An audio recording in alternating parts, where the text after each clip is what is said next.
যেমন ধরেন আমি উদাহরণ দিয়ে বলি, 2 দিন আগে তুমি যেটা বলছো এখন তুমি সেটা অস্বীকার করতেছো। এটা কি জনগণ বোঝে না? জনগণ কি এত বোকা? বিএনপি কিন্তু জুলাই চেতনার পক্ষে না, বিএনপি কিন্তু সংস্কারের পক্ষে না। এই যে অভিযোগগুলো, এই অভিযোগগুলো যাতে তাদের উপর না আসে, এই জন্য তারা এগুলি বলে নাই তখন, এটা আমি মনে করি। কিন্তু আমি আবার পাশাপাশি এটাও মনে করি যে ওনারা যদি এই ভয়ে না করে থাকে, তাহলে তারা জনগণের সঙ্গে প্রতারণা করেছে। তারা তো জনগণকে বুঝতে দেয় নাই তারা এটা যে চায় না। তারা জনগণের কাছে মুখে মুখে বলে, আমরা বুঝেছি, কিন্তু তাদের বডি ল্যাঙ্গুয়েজে বুঝেছি। বারবার বারবার বলার পরে একবার বলছে তারেক রহমান যে আপনারা হা ভোট দেন। আচ্ছা, জুলাই সনদ বাস্তবায়ন আদেশকে আপনি যে প্রশ্নটা করেছেন, এই প্রশ্নটা আমিও করি যে ভাই এই প্রতারণার কথা আপনি আগে বললেন না কেন? আগে তো আপনি এই জুলাই সনদ বাস্তবায়ন আদেশের মাধ্যমে যে গণভোট হচ্ছে, আপনি তো সেই গণভোটের পক্ষে হা ভোট দেওয়ার জন্য, ভোট দেওয়ার জন্য আপনি বলেছেন, তখন বললেন কেন, এখন এটা বলছেন কেন?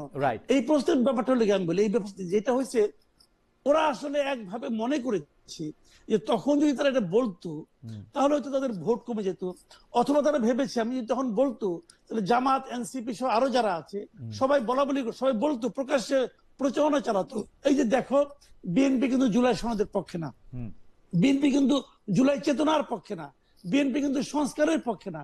এই যে অভিযোগগুলো, এই অভিযোগগুলো যাতে তাদের উপর না আসে, এই জন্য তারা এগুলি বলে নাই তখন, এটা আমি মনে করি। কিন্তু আমি আবার পাশাপাশি এটাও মনে করি যে ওনারা যদি এই ভয়ে না করে থাকে, তাহলে তারা জনগণের সঙ্গে প্রতারণা করেছে। তারা তো জনগণকে বুঝতে দেয় নাই তারা এটা যে চায় না। তারা জনগণের কাছে মুখে মুখে বলে, আমরা বুঝেছি, কিন্তু তাদের বডি ল্যাঙ্গুয়েজে বুঝেছি। বারবার বারবার বলার পরে একবার বলছে তারেক রহমান যে আপনারা হা ভোট দেন, বারবার। কিন্তু আমার কথাটা হলো কি, আপনি যদি পলিটিক্স করতে আসছেন, আপনার কি জনগণের উপর আস্থা নাই?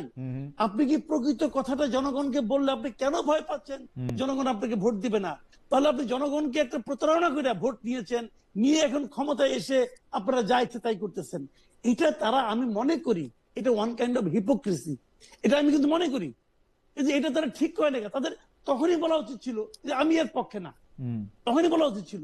বললো না কেন? তাদের আরেকটা ভয় ছিল, আরেকটা ভয় ছিল, ওটা বললে পরে যদি ডক্টর ইউনূস সাহেব নির্বাচন আবার পিছিয়ে দেয়। কিন্তু এই ভয়টাও আমি মনে করি অর্থহীন ভয়, কারণ যদি জনগণ তার সঙ্গে থাকে তাহলে ডক্টর ইউনূসের পক্ষে ক্ষমতাও ছিল ওরা নির্বাচন পিছিয়ে দেওয়া, কিন্তু ওনারা জনগণের শক্তির উপর আস্থা রাখতে পারে নাই। এটা তাদের রাজনৈতিক ব্যর্থতা। এবং এখন যারা যেটা করতেছে তাদের আগের কথার সঙ্গে কথা মেলে না। কাজে আমি মনে করি এটা ওয়ান কাইন্ড অফ হিপোক্রেসি। এবং উনি যদি বলে থাকেন অন্তহীন প্রতারণা, অবশ্যই আমি মনে করি। কিন্তু এই অবৈধের পক্ষে আপনি তো সপক্ষে ছিলেন, থেকে আপনি জাতির সঙ্গে প্রতারণা করেছেন, যারা আপনার ভোটার তাদের সঙ্গে আপনি প্রতারণা করেছেন। আচ্ছা, আমি বলি আমার অবজারভেশনটা বলি আপনাকে। এটা হলো কি জানেন, আমি কিছু যদি মানে আমি হয়তো বলবো এত তাড়াতাড়ি এত শক্ত কথা বলা ঠিক কিনা, আমি কিন্তু ধীরে ধীরে তাদের মধ্যে সে হাসিনার যে সরকার যেটা আছে, যখন তারা 230 পেয়েছিল 2008-এর নির্বাচনে, এবং তাদের যে মন মানসিকতা ছিল 2030 পাওয়ার পর মনে হয়েছে যে আমি সব পেয়ে গেছি। যে একটা বিখ্যাত গান আছে না অনুপমের, যে সব পেলে নষ্ট জীবন, এখানেও তাই হয়েছে যে 200 পেলে নষ্ট সরকার। 200 পেয়ে গেলে তারা মনে করে আমি সব পেয়ে গেছি। আমি এখন ওই ধারণা দেখতে পাচ্ছি। যেমন ধরেন আমি উদাহরণ দিয়ে বলি, 2 দিন আগে তুমি যেটা বলছো এখন তুমি সেটা অস্বীকার করতেছো। এটা কি জনগণ বোঝে না? জনগণ কি এত বোকা? বোকা না। তাহলে বুঝে, এটা আমি বুঝি, আপনি বুঝেন, তারা বুঝে না? তারাও বুঝে। তারা বলে কেন?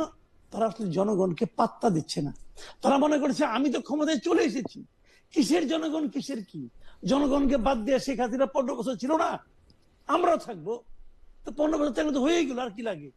এই মানসিকতা তাদের কারো কারোর মধ্যে ভর করেছে কিনা আমার সন্দেহ হচ্ছে কিন্তু।